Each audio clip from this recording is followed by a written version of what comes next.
Now the question is in that state whether a revolution could be in the making, and that fellow on the left you see is the guy who could be bringing it. Ron Paul, the front runner right now in the Iowa caucuses. He joins us right now from Texas. Congressman Paul, very good to have you. Thank you, Neil. Good to be with you. Are you surprised that not only are you the front runner, you've actually been staying the front runner for a better part of a week, which is, at least in recent polling history, unusual, that with a week and a half or so to go, the pressure's on to maintain it? How do you feel about that?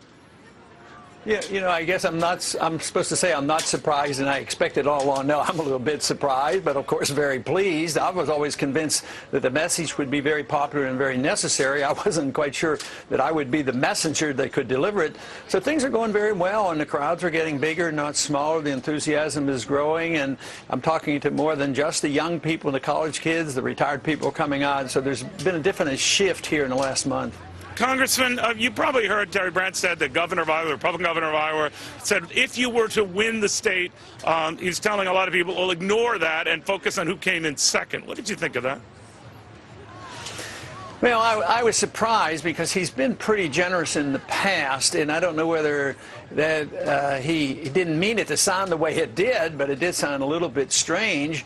But if that was a literal translation and that's what he meant, I think it diminishes the whole process of democracy and elections. What's the purpose of doing it? You know, they say, well, he gets his supporters out. Well, that's what I'm supposed to do. Maybe I solicited and got and approached people who weren't the ordinary voters, you know, like the independents, and maybe young people decide to come out, or the people who have been disenchanted. So I would say to dismiss the election wouldn't be very good. But I don't think it's just the governor. I think there are others who have hinted that this would be a monkey wrench into the electoral process. No, you're right. It's not just the established Republican. I mean, there have been many that say, some of my colleagues at Fox, I made note of it, who say that your win would minimize and even trivialize Iowa in future elections. How do you feel when you hear that kind of stuff?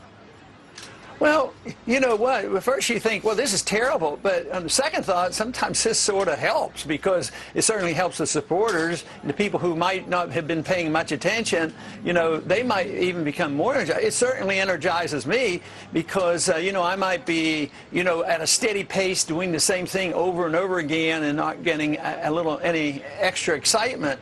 But then you get to the point and say, boy, wouldn't that be neat if you could really beat them and have them eat a little crow? So I think this has energized the campaign and the fundraising. The other day when some of this stuff was coming out, somebody called and said, you know what, our fundraising has just gone up again. Has it really? They want us to be on television. The more this comes out, the more the fundraising picks up? Yeah, that's what's happened. So it's sort of ironic that maybe we need a few more people criticizing what's going on and express the disenchantment of my election. It'll be more fundraising and probably more TV and more votes for us. So, Congressman, when you do get to a front-runner status, as you have and are, invariably they start digging more into the past. These newsletters your name was associated with in the mid-'90s are seen as many to be racist. They say that you're a racist. How do you respond to that now? Well, I don't think anybody calls me racist. I think the charge, which could be a correct charge, is I was pretty negligent as a publisher of a newsletter, not paying more attention. Because it is a bit ironic, as a civil libertarian, you know, I'm the one that really champions civil liberties, and regardless of race, creed, or color.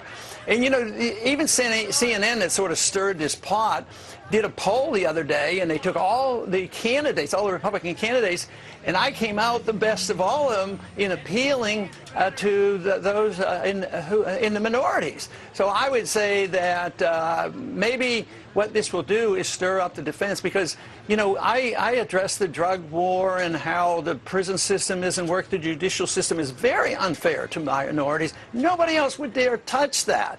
So in many ways, what they're trying to portray me as is exactly opposite of what I am, but I don't think it'll stick. I mean, they've been trying to do that for years. This is pretty much old hat. because that was, I mean, those letters were written maybe close to 20 years ago. I think the bigger point there, you're right. I think the bigger point is that leaving aside the racist charge, which I think those who have looked at your record might think otherwise. But I think what they're trying to say, Congressman, and this is a rap that you've confronted, that you're detached, you're aloof, or that you're not paying attention to these details, and sometimes your name or your very person can be dragged into something that you're not, and that as president, this could be a problem. What do you say to that?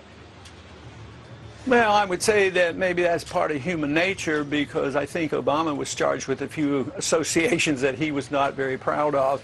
So, no, I think that if somebody thinks I'm perfect, then they're going to be disappointed. But I think in management, I've done a lot of management when it comes to my businesses, my medical profession, and my congressional offices, and we get pretty high marks. But to say that I was never negligent. You know, back in those days, I was practicing medicine, and though I was involved with the letter, especially on the economic issues, and wrote about the, you know, the financial bubbles, which you and I have talked about so often, I did participate in that. But to really pay the close attention, and then you also have to see this in context. I've been publishing a letter, a Freedom Report plus that investment letter since 1976, and I would say percentage-wise, this is probably 1/100 of 1% or even less of all the thousands and thousands of pages written. And most people see those letters as being investment letters. They were hard money newsletters, and that's what almost anybody that knew anything about it and say, oh yeah, he had a newsletter, it was a hard money newsletter. Then let me switch gears a little bit. Donald Trump announcing he's an independent now.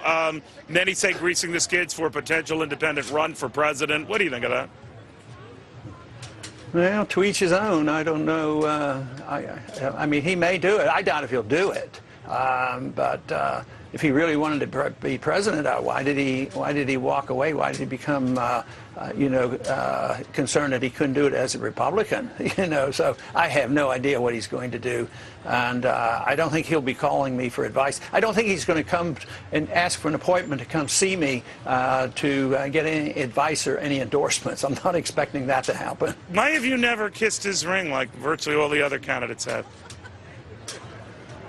Well, you know, I just didn't think it was necessary or appropriate. I mean, how could he endorse what I'm doing? I mean, my positions are pretty much opposite of what he talks about. I mean, he doesn't believe in free markets. He likes the Federal Reserve, he's not a free trader. He likes tariffs. I mean, so there's not much that we have in common. All right, so we won't be seeing you at the Trump Tower anytime soon, Ron Paul. Pardon me? We won't be seeing you at the Trump Tower anytime soon. Oh no, not likely. I mean, if he wants to converse, I'll be glad to take his call. Very good, Congressman Paul. Thank you very much.